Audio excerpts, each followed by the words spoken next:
Levítico, capítulo 20, versículo 26. Quem achou diz amém. Vamos ler a palavra do Senhor? Diz assim a palavra do Senhor: Sede santos, porque eu, o Senhor, sou santo, e separei-vos dos povos para serdes meus. Vamos ler todos juntos? Sede santos, porque eu, o Senhor, sou santo, e separei-vos dos povos para serdes meus.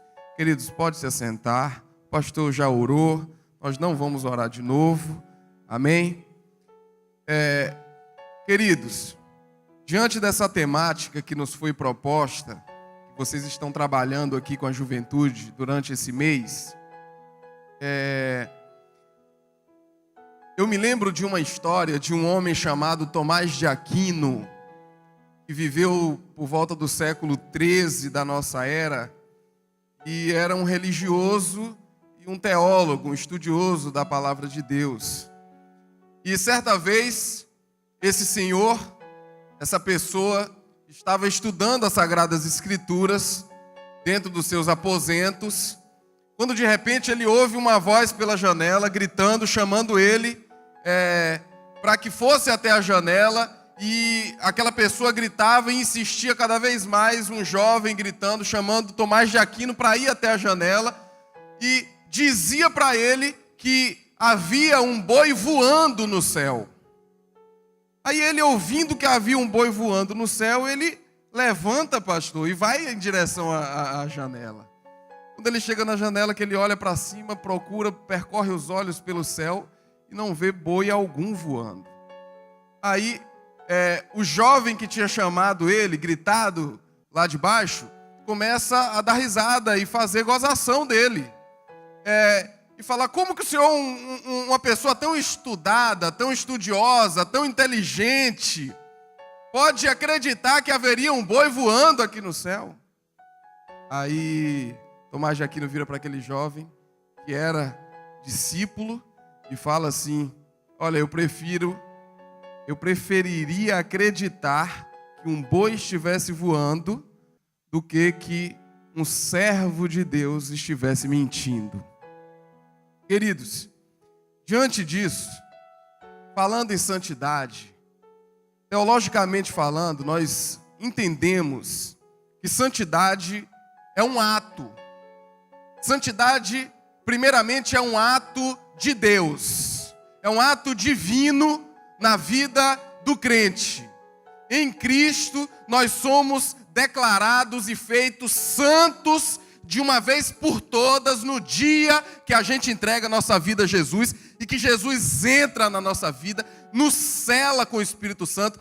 Naquele momento, os nossos pecados são lançados no mar do esquecimento do Senhor, e a gente que era pecador condenado, agora se torna pecador redimido e regenerado. Agora nós estamos num status, numa posição diferente diante de Deus. Éramos inimigos, mas a partir desse momento nós nos tornamos amigos de Deus. Nesse momento nós somos declarados santos diante de Deus. O Senhor nos faz santos em Cristo. Ele nos gera em santidade, no início da nossa regeneração. E aí aquele texto, 2 Coríntios 5,17, se alguém está em Cristo, é nova criatura, as coisas velhas se passaram, eis que tudo se fez novo. Porém, a santidade, ela não é só um ato, ela é também um processo.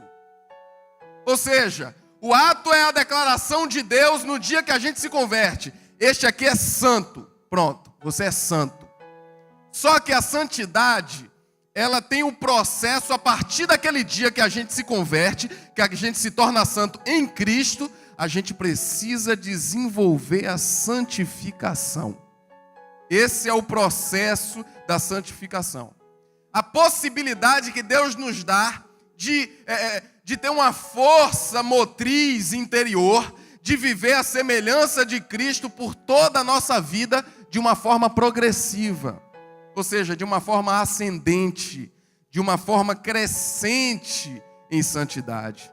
A palavra do Senhor diz, em Romanos capítulo 8, versículo 29, que aos que de antemão conheceu, a estes também predestinou para serem conformes à imagem do seu Filho. Ou seja, Deus te chamou e Deus te salvou para que você seja cada vez mais parecido com Jesus. Para que você esteja cada vez mais conformado à imagem de Cristo. Para que você esteja cada vez mais à imagem e semelhança que foi perdida no Éden, em Adão, seja regenerada na tua vida, progressivamente, ou seja, de forma crescente. Livro de Provérbios, capítulo 4, versículo 18, a palavra do Senhor nos diz que o caminho do justo é como a luz do amanhecer, que vai brilhando mais e mais e mais, até ser dia perfeito. Ou seja, vai crescendo, a luz vai aumentando, até que o dia seja perfeito. E o texto que a gente leu, ele fala exatamente disso. O texto que a gente leu em Levítico 20 e 26 fala de santidade. O tema que vocês estão trabalhando aqui é santidade. E quando a gente fala em santidade, olhando para esse texto, a gente percebe que santidade não é um acessório da fé. Santidade, ela não é um opcional que o crente pode escolher ou não. Não, eu quero a santidade, eu não quero a santidade. Não. Quando a gente olha para esse texto, a gente vê que a santidade é uma exigência de Deus.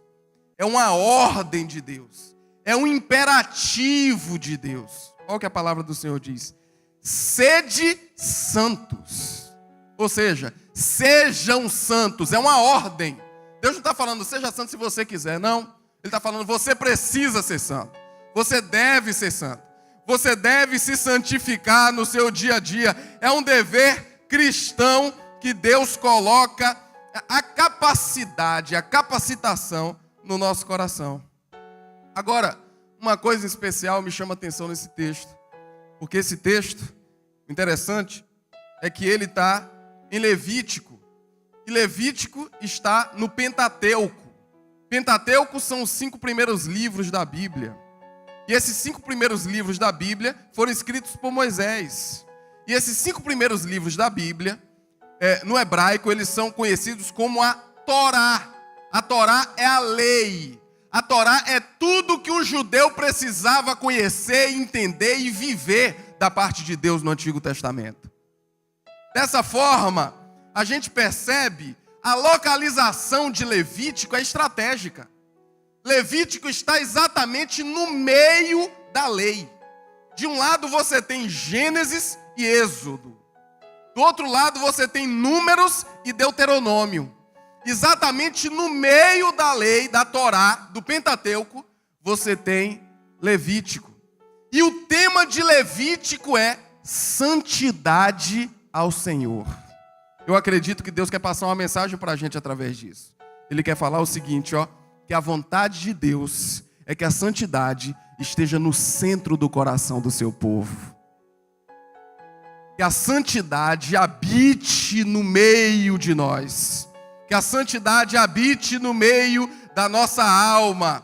Porque essa é a vontade de Deus. Amém? Mas a pergunta que não quer calar é: por que Deus exige que nós sejamos santos? Por que essa é uma exigência de Deus? E o texto que a gente leu nos responde.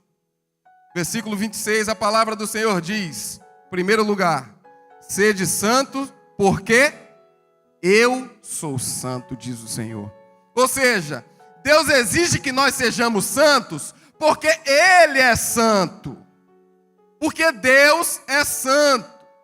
Isso significa que a base, o princípio para a santidade humana é a santidade divina. A base para a santidade cristã é a santidade de Cristo. É só a partir daquele que é santo que eu posso me tornar santo.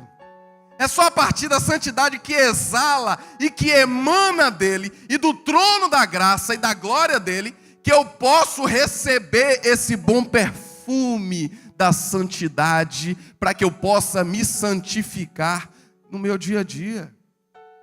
É Ele que nos dá. É Ele que nos dá possibilidade. É Ele que compartilha com nós a sua santidade. porque Ele é a santidade em pessoa. Se a santidade tiver uma definição em uma pessoa, está em Deus. E sem Ele não há como nos santificarmos. Seria inútil, seria como correr atrás do vento, seria impossível. Por isso que uma vez estando em Cristo, nós precisamos buscar essa santidade de Deus e viver essa santificação que vem de Deus, porque Deus quer nos dar ela. E aí eu costumo dizer o seguinte na igreja: quem mais quer que a gente se santifique é quem? Deus. Então Ele quer agir para nos santificar. O problema é que muitas vezes as pessoas não querem se santificar. As pessoas não se santificam e trocam Deus por migalhas. E trocam a santificação por qualquer coisa, como a gente acabou de ver aqui nessa maravilhosa dramatização aqui, que muito falou aos nossos corações. Essa é a grande realidade da nossa era. Essa é a grande realidade da nossa época, do nosso mundo. A santidade, a santificação, ela é como uma via de mão dupla. Deus opera em nós o querer e o realizar dele, mas Ele nos faz participantes quando a gente se esforça para obedecê-lo e para se santificar na presença dele. Ele compartilha com nós, conosco.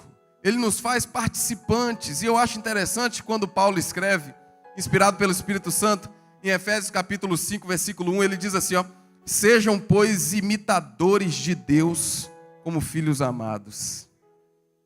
Sejam imitadores de Deus como filhos amados. Ora, sejam imitadores de Deus como filhos amados. Se eu for imitar a Deus, eu vou ser uma pessoa santa ou santificada, ou que se santifica. Por quê?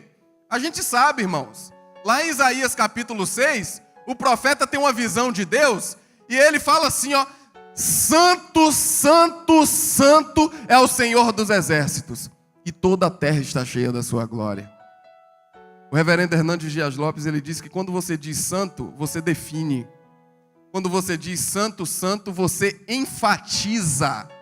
Quando você diz santo, santo, santo, você coloca em grau superlativo. Ou seja, Ele é a santidade. Ele é todo santo e Ele é totalmente santo. Ele é o maior santo. E Ele é o único que exala santidade de verdade. Portanto, para eu imitar esse santo, eu vou me tornar santo. Ou eu vou me santificar a cada dia na presença dele. O texto que vocês escolheram como tema aí, desse mês aí de setembro, lá em 1 de Pedro capítulo 1, a partir do versículo 14, diz assim, ó: como filhos obedientes, não vos amoldeis as paixões que tinhas anteriormente na vossa ignorância. Pelo contrário, segundo é santo aquele que vos chamou, tornai-vos santos também vós, em todo o vosso procedimento. E olha o versículo 17, fala também essa relação de pai e filho. Ora, se invocais como pai aquele que sem acepção de pessoas julga segundo as obras de cada um, portai-vos com temor durante o tempo da vossa peregrinação. Querido, você está percebendo essa relação que Deus está nos chamando a atenção através da palavra dele? É igual a gente. Poderia usar essa ilustração, a gente com os nossos filhos. Alegria quando os nossos filhos nos imitam naquilo que a gente é bom, naquilo que a gente sabe fazer bem. É uma alegria quando alguém olha para o nosso filho e fala bem assim: nossa, a sua cara, né? A gente se enche de orgulho, né, pastor? A gente fica todo feliz, às vezes até envaidecido, né? Agora, o grande problema é que a gente tem defeitos. A gente não é perfeito. A gente é pecador, mas pecador regenerado em Cristo. Só que Deus, Ele é totalmente perfeito. Deus é totalmente santo. Então, se nós somos filhos de Deus de verdade, nós precisamos imitar o nosso Pai em santidade e no seu caráter. Nós precisamos viver os atributos de Deus comunicáveis na nossa vida, no nosso dia a dia, na nossa vida diária, para que as pessoas olhem para a gente e falem bem assim, ó, esse cara parece com Jesus. O cara vive a vida parecendo com a vida de Jesus. Não que você vai ser perfeito, nunca, só no céu. Porém, as tuas atitudes, as tuas palavras, os teus atos, os teus testemunhos vão ser diferentes, vão ser perceptíveis aos olhos das pessoas. Sabe por quê, querido? Porque Deus te criou com um propósito, para a glória dEle. E a forma de você viver para a glória de Deus é imitando a Deus. Paulo diz, sede meus imitadores, como eu sou de Cristo. Você era criatura em Adão, mas você se tornou filho em Cristo. E o filho deve levar as marcas da herança genética daquele que o gerou.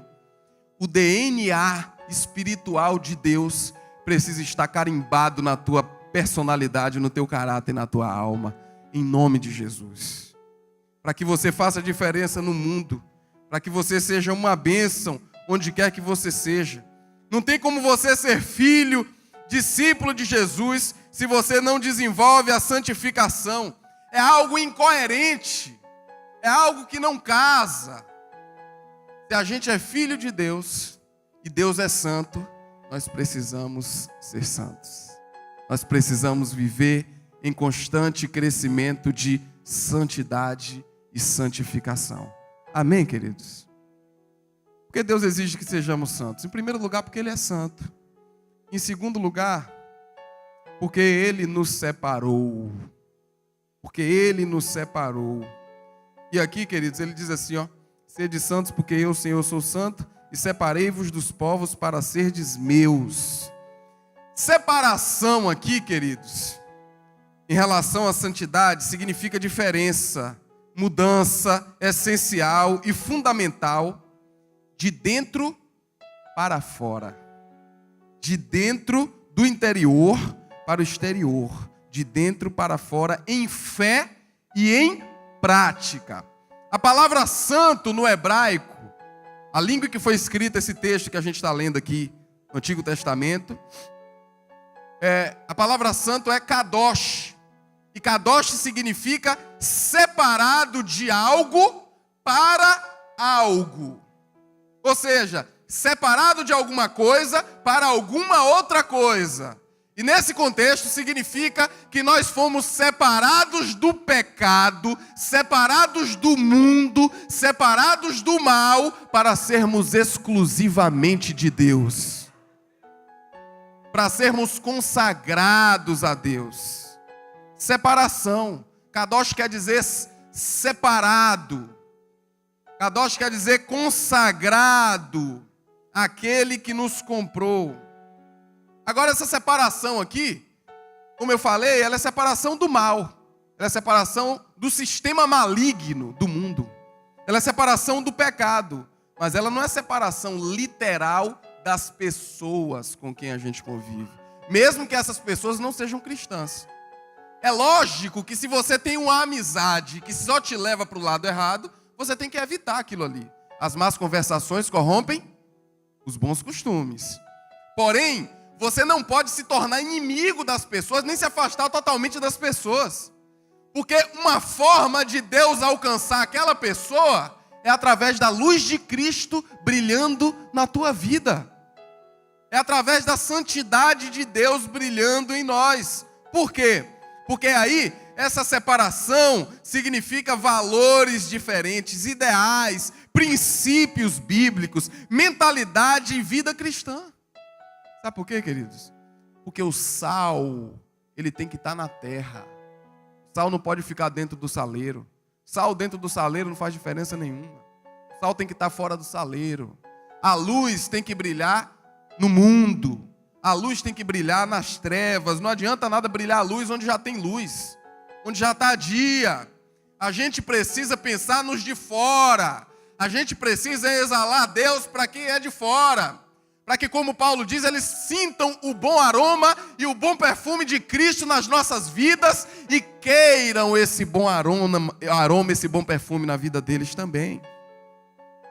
Jesus diz, quando ele fala lá em Mateus 5, do sal da terra e da luz do mundo, Mateus 5, a partir do versículo 13, ele diz o seguinte: dessa forma, com as suas boas obras, as pessoas vão ver vocês vivendo o evangelho e vão glorificar o vosso Pai que está nos céus. Sabe o que Jesus quer dizer com isso? O Pai que está nos céus, ele é invisível. Ele está nos céus, ele é espírito, ele é invisível. Mas ele deixou aqui na terra pessoas visíveis. E essas pessoas visíveis precisam mostrar a luz e a santidade do Deus invisível para que o mundo possa receber essa luz e ser abençoado e ser salvo através da nossa luz. Essa é a vontade de Deus. Esse é o propósito de Deus para a vida da igreja. Eu vi outro dia uma definição de santidade muito interessante que diz assim, ser santo é entrar no meio da lama e sair com as roupas limpas. É exatamente o que Jesus fez. Ele desceu do céu da sua glória e se misturou com um bocado de pecador, com todos nós, com pessoas comuns, pecadoras. Ele desceu aqui, ele se humilhou por causa da gente. Porém, Jesus não se contaminou com o nosso pecado. Jesus só nos influenciou e nos contagiou com a sua santidade, a sua luz, a sua presença. E com certeza é por causa disso que todos nós estamos aqui hoje. Queridos, Romanos capítulo 12, versículo 1 e 2, você conhece esse texto? Rogo-vos, pois, irmãos, pela compaixão de Deus, que não vos conformeis com este mundo, né? Mas transformai-vos pela renovação da vossa mente. E a palavra de Deus, falando de santidade, ela nos chama a ser inconformado com as ideologias, filosofias, tendências, modismos e práticas desse sistema mundano corrompido. Muitas vezes a igreja está indo no mesmo ritmo que o mundo está indo. Outro dia eu ouvi uma frase que diz assim: eu fui procurar a igreja e encontrei no mundo, fui procurar o mundo e encontrei na igreja. Infelizmente, a gente tem visto essas coisas acontecendo e isso é triste demais. Porque a vontade de Deus não é essa. A vontade de Deus é que a gente cresça em santidade, que a gente cresça em santificação, que a gente se abstenha da prática do pecado, que a gente evite pecar, que a gente fuja do pecado, que a gente fuja da aparência do mal, que a gente vença as tentações em Cristo Jesus, que a gente resista ao diabo e que ele fugirá de nós. É isso que a palavra do Senhor nos chama, é isso que a palavra do Senhor nos diz, para que nós sejamos consagrados a Deus. E aqui eu quero caminhar para o encerramento dizendo o seguinte: santidade não tem nada a ver com capa, santidade não tem nada a ver com aparência, com estereótipo, não tem nada a ver com hipocrisia, não tem nada a ver com exterioridades. Santidade não tem nada a ver simplesmente com vestes. Aí eu vi o pastor Leonardo Sayum, da Igreja Presbiteriana do Brasil, falando assim: tem gente que pensa que santidade é roupa, né? Mas tem gente que pensa também que santidade não tem nada a ver com roupa. Então a gente precisa do meio termo e saber que santidade também tem a ver com roupa. Porque a roupa que a gente veste mostra quem a gente é. E a santidade, embora ela não venha de fora para dentro, ela não aconteça de fora para dentro no sentido dessa transformação, é de dentro para fora. Mas se Jesus nasceu aqui dentro, e se o Espírito que Ele colocou dentro de nós é santo, essa santidade vai exalar para o lado de fora também. A gente vai procurar usar as roupas que são coerentes. Aí as mulheres, a tendência, principalmente das jovens e tal, o apelo da mídia é o seguinte: é ser sexy. Seja sexy. Seja sexy. Aí o cara malhadão, bombadão, vai lá, tira uma foto do peitoral e bota no Facebook e tal. E é crente. Vem cá, tudo me é lícito, mas nem tudo me convém. se eu estou sendo sensual, eu estou pecando e estou levando alguém ao pecado. Porque alguém está me desejando ou alguém está desejando a pessoa que está sendo sensual. E ser sexy, deixa eu explicar uma coisa para vocês aqui. Ser sexy nada mais é do que, sabe o quê? Do que você vestir uma roupa querendo que alguém te deseje sexualmente. Isso é ser sexy. Vou vestir uma roupa porque eu quero que alguém me deseje sexualmente. Aí eu vou botar um decote, vai ser uma roupa curta, para que as pessoas olhem para mim e queiram ir para a cama comigo. Essa é a definição mais simples e forte e impactante da palavra sexy. Então, queridos, a gente tem que tomar cuidado com tudo que a gente faz. Estou falando aqui de sensualidade, mas em todas as áreas. A gente precisa viver em santidade. A gente precisa se santificar. A palavra do Senhor diz que sem santidade ninguém verá o Senhor. Segui a paz com todos e a santificação, sem a qual ninguém verá o Senhor. Não tem jeito. A gente precisa se santificar, porque a gente foi comprado por sangue e foi separado por Ele e para Ele, porque dele, por Ele e para Ele são todas as coisas. Amém? Portanto, vamos viver uma vida de pureza em nome de Jesus. Que Deus abençoe a todos vocês, em nome de Jesus. Posso fazer uma oração aqui, pastor? Amém? Feche seus olhos, queridos. Coloca a mão no seu coração. Pai, em nome de Jesus, eu quero te agradecer pela vida dessa igreja. Quero te agradecer por essa juventude. Eu quero te agradecer pelos pastores, pelo conselho, pelo pastor Zé Carlos, que está dirigindo esses jovens. Pai, em nome de Jesus, faz arder em cada coração aqui nessa noite, especialmente dos jovens e adolescentes, o desejo de buscar a santidade do Senhor. O desejo de viver em santificação, Pai. De quando vierem os convites e as bandejas do mundo, eles possam dizer não e glorificarem o teu santo nome. E honrarem o Senhor, porque quem honra o Senhor é honrado pelo Senhor. Abençoa, Pai, o teu povo, abençoa todos nós. Obrigado pela tua palavra. Em nome de Jesus, que nós sejamos santos no nosso dia a dia, em todas as nossas relações e em todos os lugares, para que o teu nome seja glorificado em nós e através de nós, e que as pessoas possam ver a tua diferença em nossas vidas. Em nome de Jesus. Amém. Deus abençoe a todos em nome de Jesus.